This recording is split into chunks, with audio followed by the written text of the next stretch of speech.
What if you could learn how AI works, see exactly how it applies to your business, and walk away with the beginning of a real strategy, all in about 10 minutes? Not by reading a white paper, not by sitting through a webinar, but actually doing it today with work you already have on your desk. So here's what I've learned after 35 years of helping small and mid-sized businesses get real value from their technology. The fastest way to build an AI strategy is not by planning one, it's by starting one. Because the moment you put AI to work on a real task in your business, something that you actually do, you'll immediately understand what it can do, where it fits, and what you want to use it for next. That's how you can quickly build your strategy. So today, that's exactly what we're going to do. I'm going to show you the simplest, most practical ways to get started with generative AI right now. I'll do this by focusing on tasks that deliver immediate results. Then we'll focus on AI tools that are ready to use today. And finally, we'll go through a simple way to write your first prompt and then iterate it towards something that's going to be genuinely useful, and we'll do it quickly. So by the end of this episode, you won't just know about AI, you'll know how to use it, and you'll have a clear idea of where one type of AI belongs within your business. So let's get into it. Welcome to End Business Tech Frustration, the podcast for small and mid-sized business leaders and entrepreneurs who are struggling with technology that is not meeting their business needs. I'm Jim Kineon, and for more than 35 years, I've helped businesses fix their tech, align their people and processes, and implement systems that actually work. In each episode, I break down real stories, practical strategies, and simple frameworks that help you choose the right tools, roll them out the right way, and build a business that runs smoothly. If your technology isn't supporting your business and delivering the results that you need, you're in the right place. Let's get started. Part 1. Simple ways to get started. Let's start with the most important question. What should you actually use AI for? I want to take the pressure off here and replace it with something much more energizing. Every task you try with AI teaches you something. It shows you what the technology can do, how it thinks, where it fits within your business. That's not just productivity, that's the foundation of your AI strategy. And it starts with something you already do every week that takes more time than it really should. So here are 3 areas where I'd start. First, there's writing and communications. So think about how much time you spend writing. Client emails, follow-ups, internal updates, proposals, reports. Most of that writing follows a pattern. And AI is very good with patterns. For example, you can ask it to draft an email, rewrite something you've already written to make it clearer or more professional.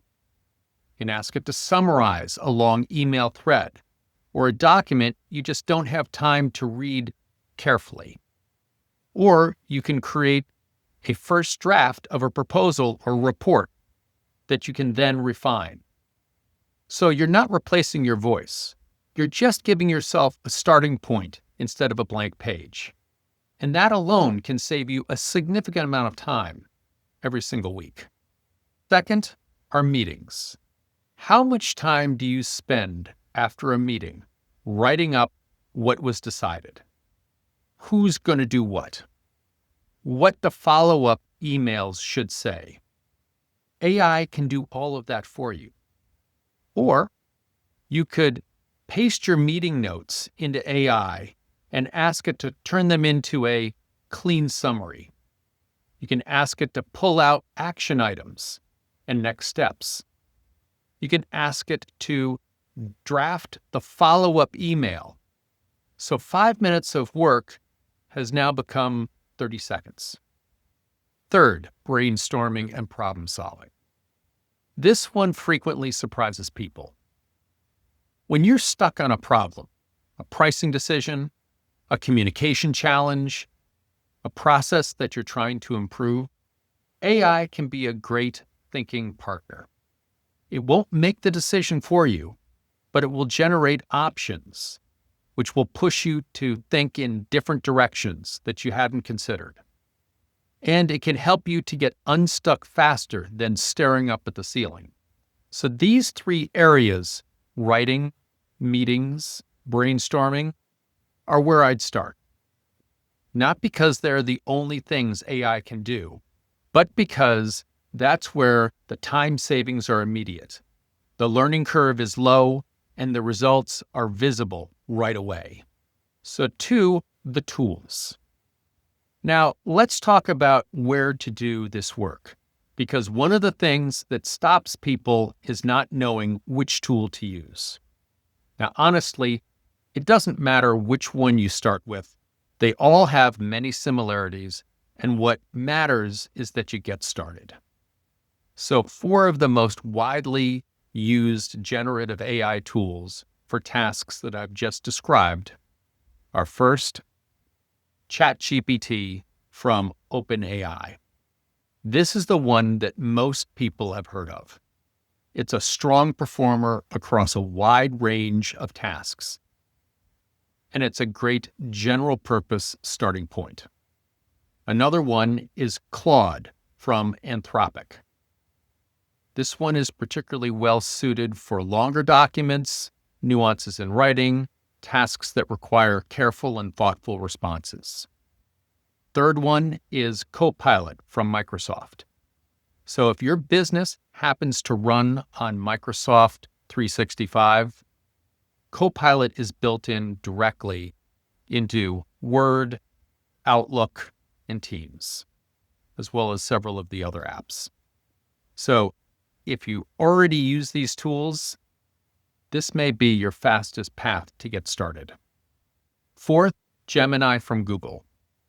It's integrated into Gmail, Google Docs, and the broader Google workspace. So it's similar to Microsoft Copilot, meaning that if you're already in Google's ecosystem, this AI should already be available to you. And then there's the 5th category that I'd call system-specific AI. These are tools that are built into the platforms you already use. Zoom is a great example. Zoom's AI companion can generate your meeting summaries, pull out action items, and draft follow-ups automatically without you ever copying or pasting a single thing. So here's the practical advice. If you're already in Microsoft 365 or Google Workspace, check whether AI is available in your plan before you sign up for anything new. You may have access to powerful AI tools you're not yet using, and I'd start there. So part 3, your first prompt. Now let's make this very tangible. Here's exactly how to get started. Step 1, open one of the tools that I just mentioned and type in plain language, your request. No special syntax, no technical knowledge required. Just write what you want the way you'd say it to a colleague. Here's an example. Open whatever AI tool you're going to try and type, summarize these meeting notes. Step 2, copy and paste the content directly into the tool. Your meeting notes, your email thread, your draft, put it right there in the conversation. Now, one recommendation is don't put in anything that's personal or confidential into AI. We'll talk about this more in a future episode. Step 3, review what comes back. It won't be perfect, but that's not the point. The point is that you now have something to work with instead of starting from zero. So step 4 is iterate. This is the part most people skip, and it's where the real value is. You can refine the output with simple follow-up instructions. For example, make it shorter, make it more direct, adjust the tone for an executive audience. You're not writing code, you're just having a conversation. And each exchange teaches you something about what this tool can do and how to get better results from it.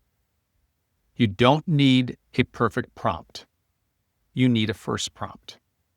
That's how experience gets built, one task at a time. Before I sign off, I want to bring this full circle.